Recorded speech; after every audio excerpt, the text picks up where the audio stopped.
So a recent study conducted in the US by Consumer Reports on 10 synthetic hair samples used for braiding hairstyles has raised an alarm that they all contain harmful chemicals that can negatively impact the health of those of us who use them.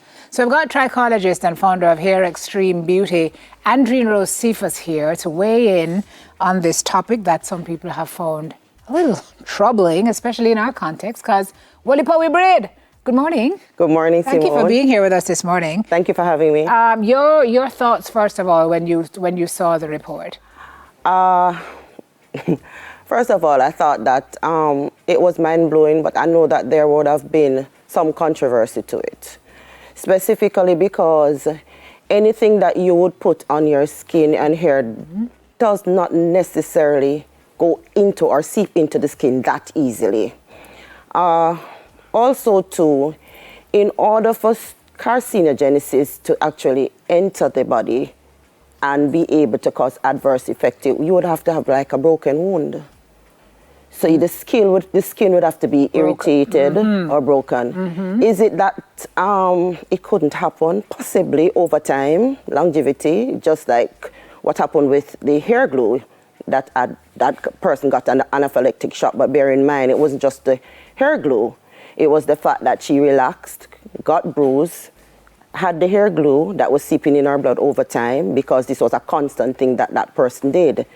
And along with that, she went out, partied, and there was also alcohol content in her blood. So there were several things that actually caused that situation at that particular time. Well, you worry me because a lot of us are using stuff in our hair. We don't really read the labels. We trust our hairdressers, but the potential of hair glue with the right circumstances, or I guess braids with the right circumstances, can actually harm you. What are the findings? How do they say, because there are folks watching now, how do they say that this hair can cause a problem? All right, so one researcher, a scientist, decided that she had an adverse effect a couple of years and that she would have pursued to see whether or not there were actually adverse effects that could make you ill, whether it be cancer or however. So she decided to do a research. However, our research was done by using water, and that would actually be saying to you that you needed to consume the braids. Yeah. That's how it was done. Eat your braids?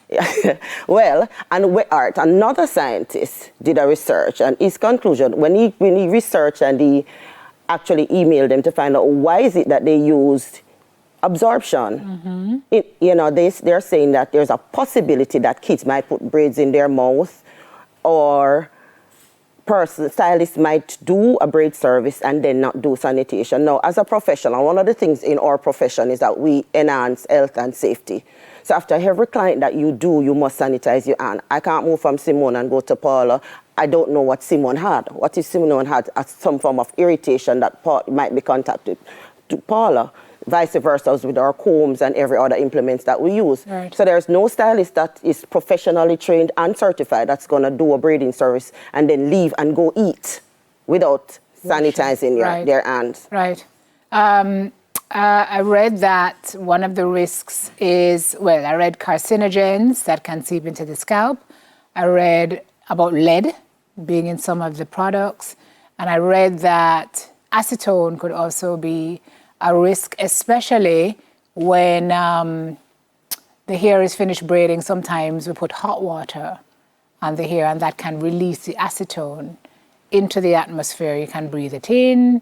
But I heard one researcher say we use acetone on our fingernails. Exactly. So what's the difference between the... All right, so lead, we have to understand that lead is an element and it's environmental. Lead is present in everything. It's present in our lipstick, it's present in our face paint, it's present in just about everything that you can think of.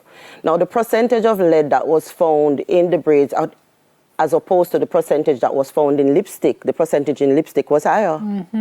So is it that the braid is going to give you the carcinogens, or is it that the lipstick is going to give you the carcinogens?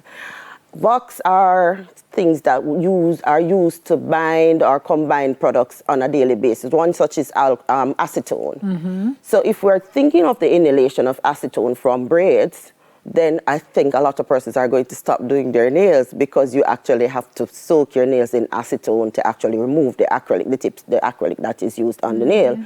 Acetone is used for a myriad of things, not just inhalation. One of the things that we tried to do in our salon before this actually came out was to clean the braids. And we cleaned the braids or hair extensions because we don't necessarily know where it is coming from.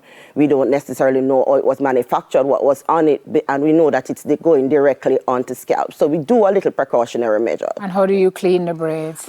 You can do several ways of cleaning it. You can use warm vinegar water, you can use baking soda, and there are actual cleaning agents out there to do the braids. It's going to come at an additional cost, but there are clients who prefer to have it that way. Do you recommend that this ought to be the case? I do recommend it because I can say to you that, again, we don't know what is... Every manufacturer is different.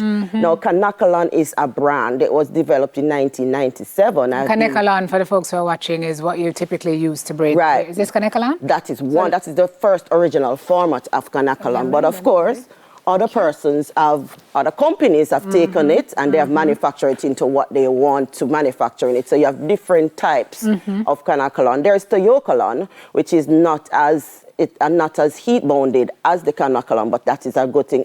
Or the biggest option is to go natural and use human hair. Right. If it is, my thing, Simone, is that, and this is just a simple quote from me, there are a lot of poisons. You just have to choose your own poison.